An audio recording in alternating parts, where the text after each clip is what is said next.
Hello everyone, welcome to Apti Plus Academy for Civil Services. This is a special video on Fortnite Current Affairs, also known as FCA, where I'll be telling you about the 10 most important news of the entire fortnight.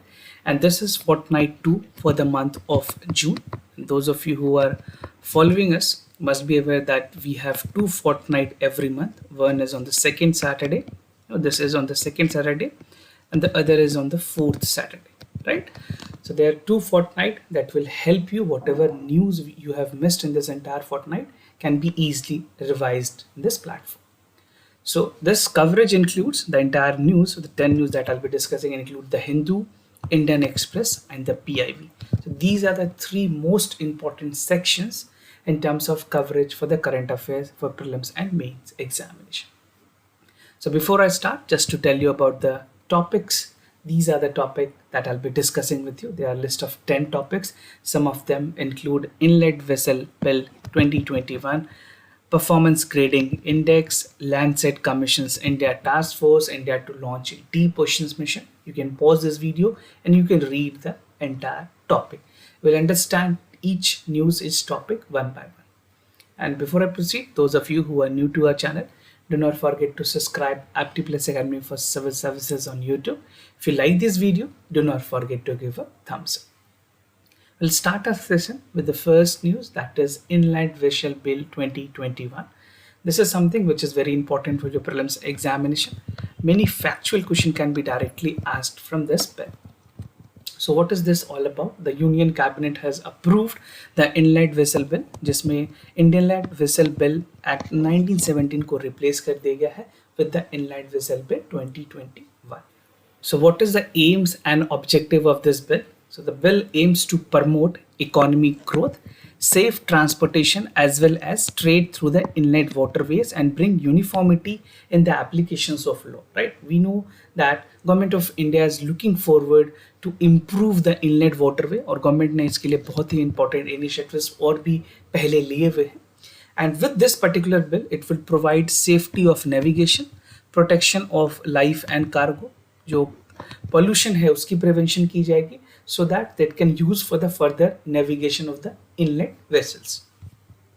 Now, what are the features of this bill? अगर बात करें पूरे important areas की, so this would cover around 4,000 kilometer of the inland waterways that has been operationalized. UPSC ने 2015 और 16 में questions पूछे हुए हैं. Make sure you check, उन्होंने inlet water पे भी question पूछा. So the key feature of this bill is to unify the law, जहाँ पे country में एक separate rule की ज़रूरत थी. And definitely other अलग states में भी rules हैं. Now this would give a uniformity for entire India. The bill provide for a centralized database. एक centralized database होगी जहाँ पे सारे vessels की detail, registrations, crew कौन से है वो सब electronic portal पे एक जगह इकट्ठे available होंगे. It would require mechanically propelled vessels to be mandatorily registered. और बिम में कुछ इंपॉर्टेंट सेफ्टी, सिक्योरिटी और रजिस्ट्रेशंस की भी प्रावधान किए गए. So these are some of the important areas, important features that bill will be doing, and it would bring uniformity pan India. Now, US scheme for the young writers. This is for mentoring young youth authors and how these authors would be contributing to the nation development. We'll see that. So recently, the Prime Minister of India has come up with the young upcoming versatile authors, also known as युवा scheme. एक mentorship program है to train young authors, right? And National Book Trust is a organization, is a nodal, basically you can say the nodal agency under the Ministry of Education, जो कि इस पूरे plan को implement करेगी. So if it is being asked in examination, तो आपको NBT के बारे में बताना है.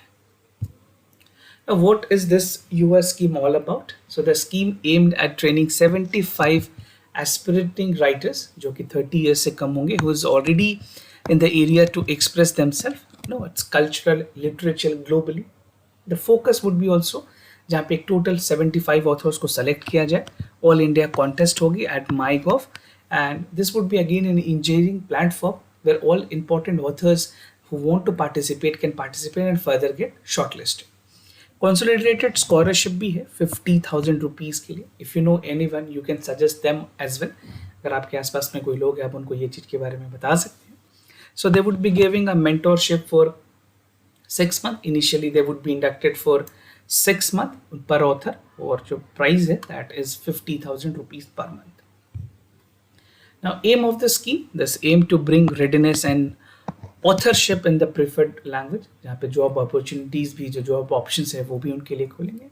To impart a positive psychological push to the young mind. कोविड-19 के पेंडेमिक के बाद खास करके जो मेंटल हेल्थ है चाइल्ड की, उसको बूस्ट करने के लिए इस तरह की स्कीम गवर्नमेंट ऑफ इंडिया लेकर के आई. Now there would be training. First is the phase 1, जहाँ पे National Book Trust would be organizing the training for 3 months for the selected candidate. उसके बाद there would be a promotion. जितने भी selected candidate होंगे उसकी एक proper skilling की जाएगी, and they would be organizing a literary festival, book fairs, virtual fairs and cultural exchange program. और ये book की series में यंग ऑथर्स जो होंगे they would be publishing the article for NBT, उसमें उनको रॉयल्टी दी जाएगी 10%, राइट. जितनी भी प्रॉफिट्स होगी 10% रॉयल्टी एनबीटी उनके साथ शेयर करेगी. And the published book will also be translated into Indian language. अलग अलग जितने भी इंडियन लैंग्वेज इंपॉर्टेंट लैंग्वेजेस में है उनमें उसको कन्वर्ट किया जाएगा. And further it would ensure कि एक भारत श्रेष्ठ भारत की जो कॉन्सेप्ट है उस पर ये चीज़ों को काम किया जाए. Performance Grading Index PGI, this is again something which is very important. Her states और union territories की क्या performance है वो इस बार रिलीज की गई है. So Union Education Ministry, जिसको पहले Ministry of HRD कहते थे, Human Resource Development, now it is the Ministry of Education. They have approved Performance Grading Index, right, for states and union territories. So this is for 1920. This is the latest one.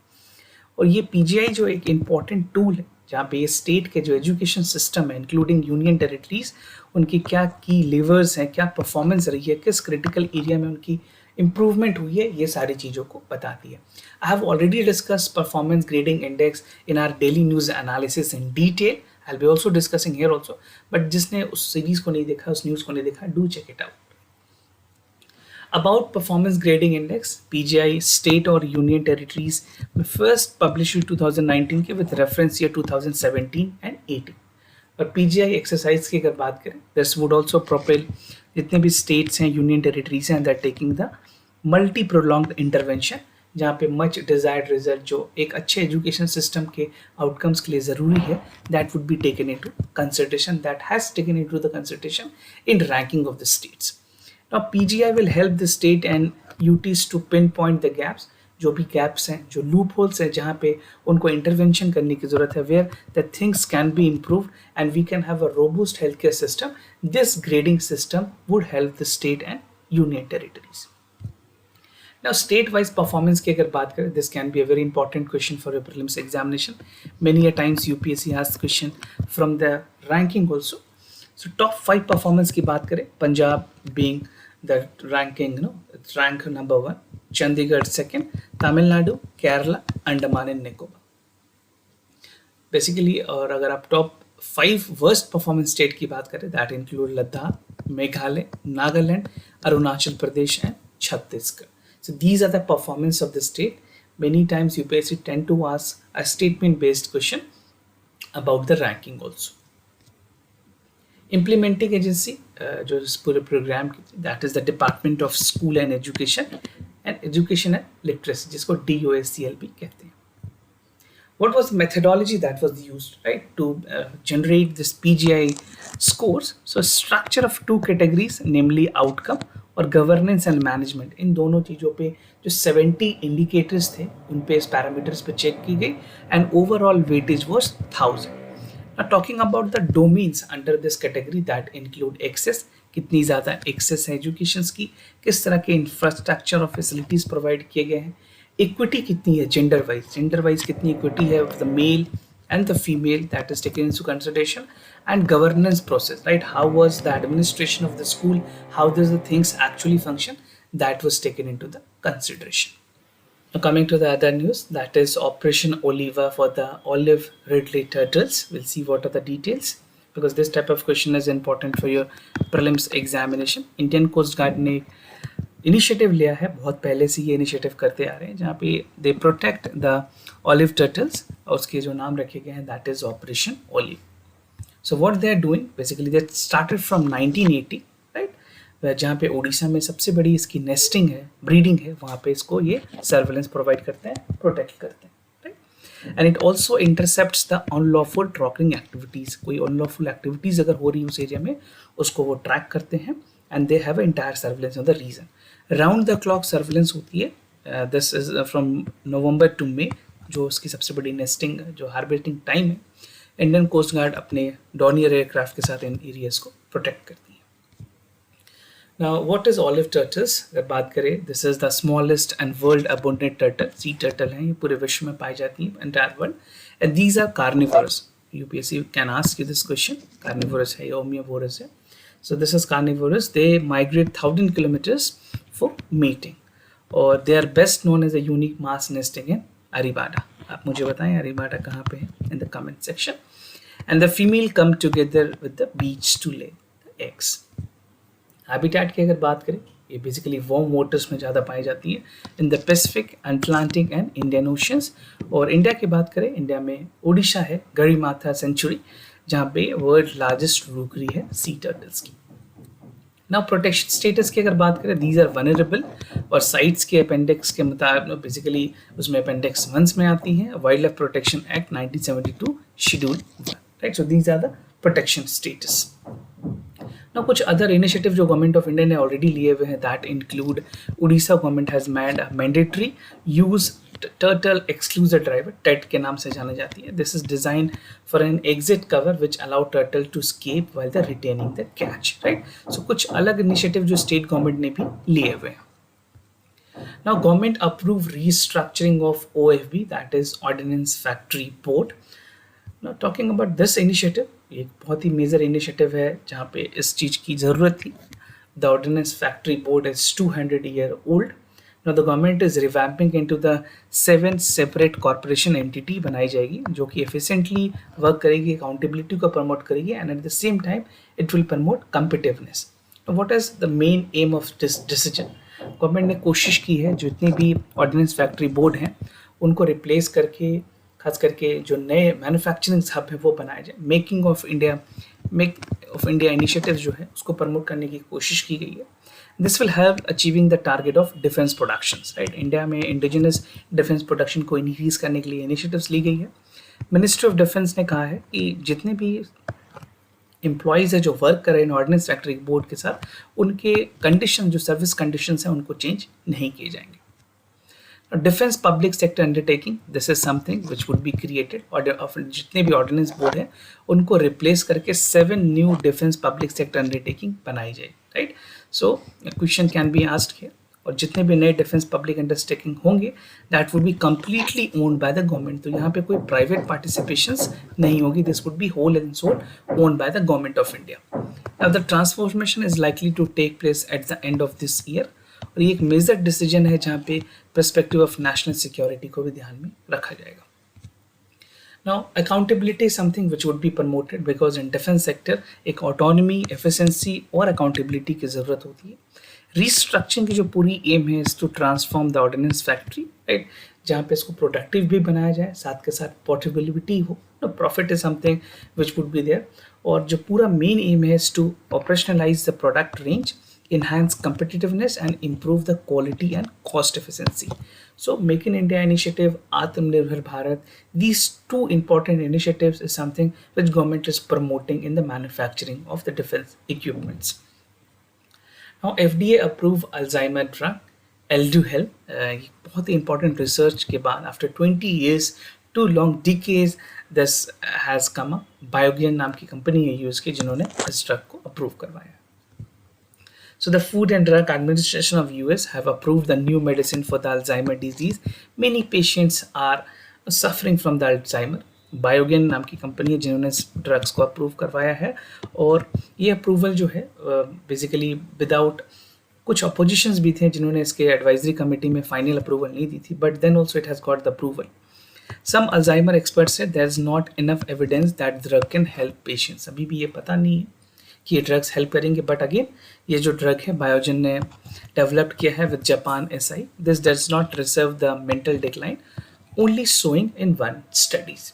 और इसके बाद इसके impact को देखने की ज़रूरत है। This could impact millions of older Americans. जिसके पास देखा जाए पहले जो फिजिशियंस थे, मेडिकल रिसर्चर्स थे, ग्रुप्स थे, वो मेडिकल कुछ अलग मेडिकेशन से ट्रीट करते थे, but there is no specific drug for the Alzheimer's, right. So far reaching implications हो सकती है इसकी, जो कि एक्सपेरिमेंटल थेरेपीज के साथ भी आगे बढ़ने की ज़रूरत है, और इंक्रीमेंटल क्या बेनिफिट्स होंगे उनको फर्दर भी स्टडी करने की भी ज़रूरत पड़ेगी।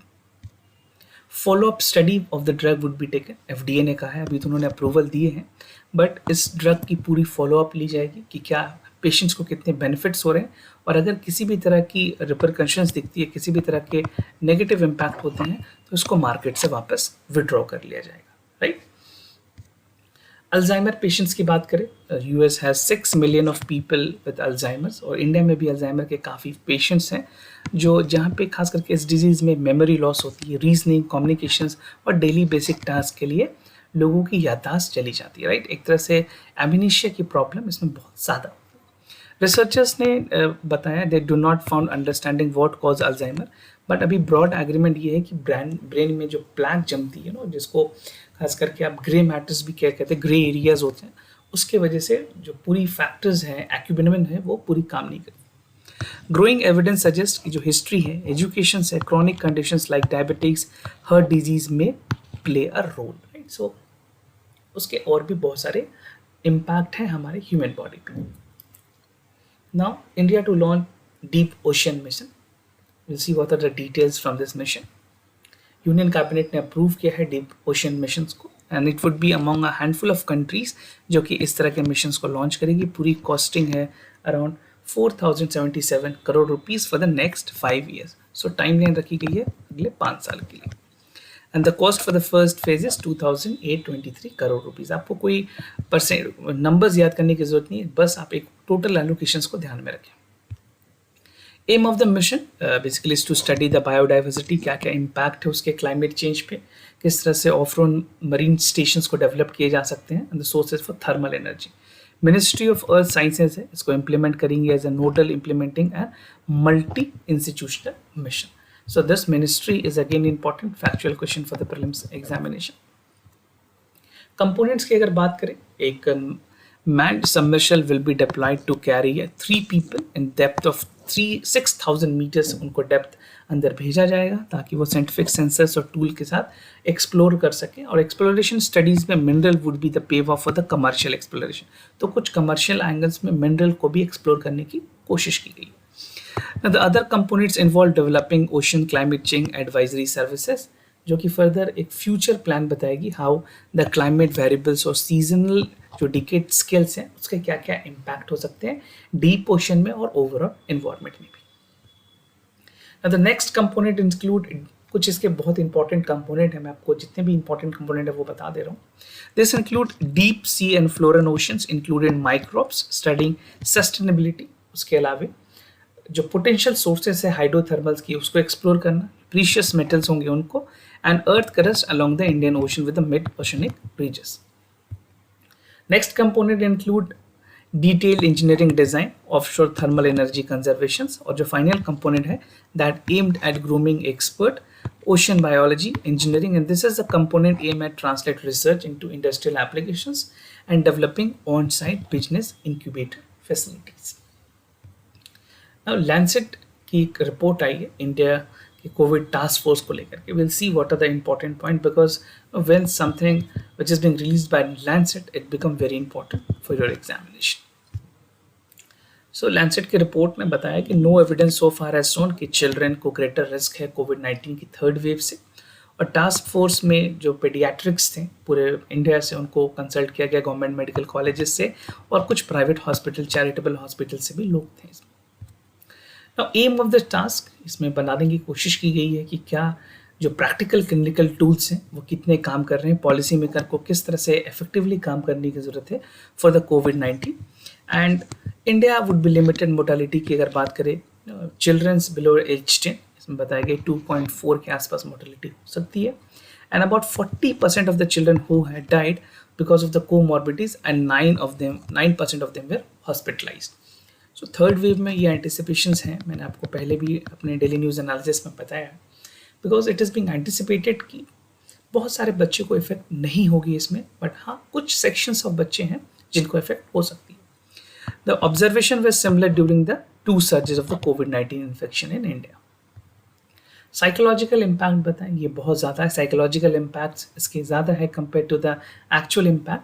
सो रिसेंट में मेटा एनालिसिस की गई थी 15 स्टडीज़ अक्रॉस 10 कंट्रीज. उन्होंने बताया 2996 चिल्ड्रन ऐसे हैं जो कि इसमें प्रोन है साइकोलॉजिकल बिहेवियर से, और total 79.4% children were affected during the pandemic, and at least 22.5% children have significant fear of COVID-19, 32.5% ने complain किया board room, and 21.3% have sleep disturbance, right? So these are the psychological impacts that children are facing.